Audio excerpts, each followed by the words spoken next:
everybody. I just can't start my presentation without acknowledging that brilliant presentation by Khadija. That was so, the whole time I was just like, And like, the great thing about it is that me and Khadija worked like literally 6-minute walk away from each other. And it was the bowling building, yeah. And so you guys you're about to see some Roxbury magic because my internship was also located in Roxbury. So, but before I begin all that, I want to still introduce myself. My name is LaShawn Simmons, and I'm an undergraduate Segal Fellow for 2017. So who am I? Like I said again, my name is LaShawn Simmons, and I'm a senior here at Brandeis. And if I had to give myself an identification, I would identify myself as a cultural worker.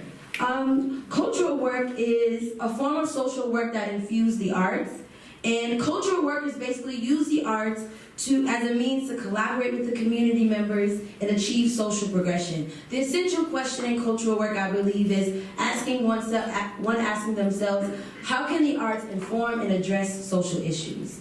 And one of the ways I was able to do that is through my internship. And just to give a quick summary, the picture you see here is from the Ebony Access event, the first picture on the left. And then the second one, I'm also a performance poet, so a lot of identities. But I wanted to move on to TCP. So this summer I worked at the Transformative Culture Project. My supervisor, Kara, is actually here. So, you know, I'm just a little nervous. It was great. It was an amazing experience, to say the least. I worked as a youth program coordinator during the Beyond Creative program, and Beyond Creative is basically a 2-year program that trains young students from definitely like cities from the Boston community. That includes, not limited to, Dorchester, Roxbury, Mattapan. So we get these students, and we offer them experience in both media technologies, as far as in film and photography. We teach them practical skills with that. But we also have a social justice component where we facilitate workshops and talk about social justice and media literacy. And what I did this summer was I actually, along with other staff members, created a social justice curriculum. And in that curriculum, we talk about topics such as media bias and framing, sexual bullying, and environmental racism, just to name a few.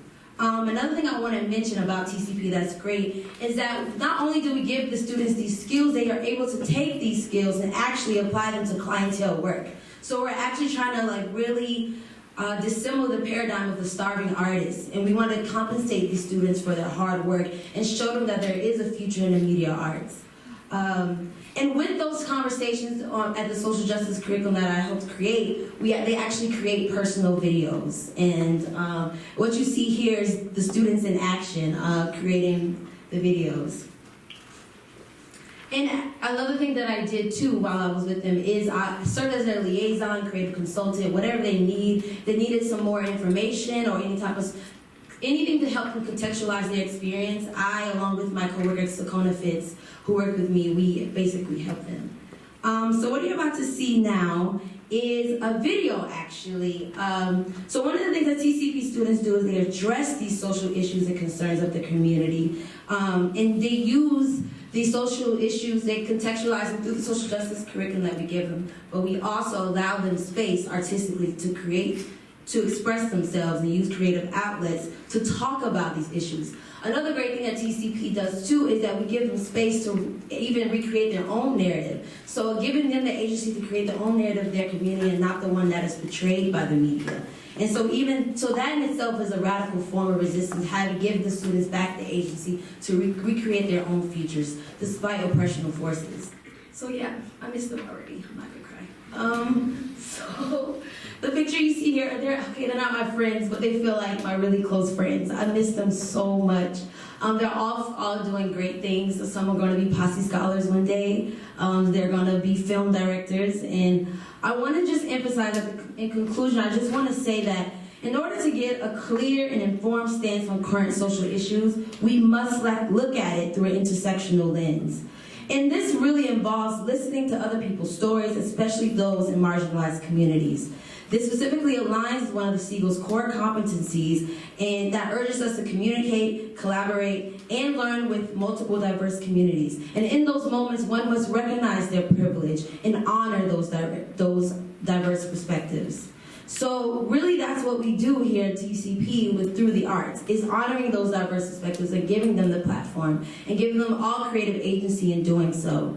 I initially applied to the Segal Fellowship thinking I wanted to work on including more diverse perspectives and people in the museum spaces. And though this is still true, I love art, I love museums, I believe what was underneath that was a larger desire of incorporating the community in the arts and combating social issues.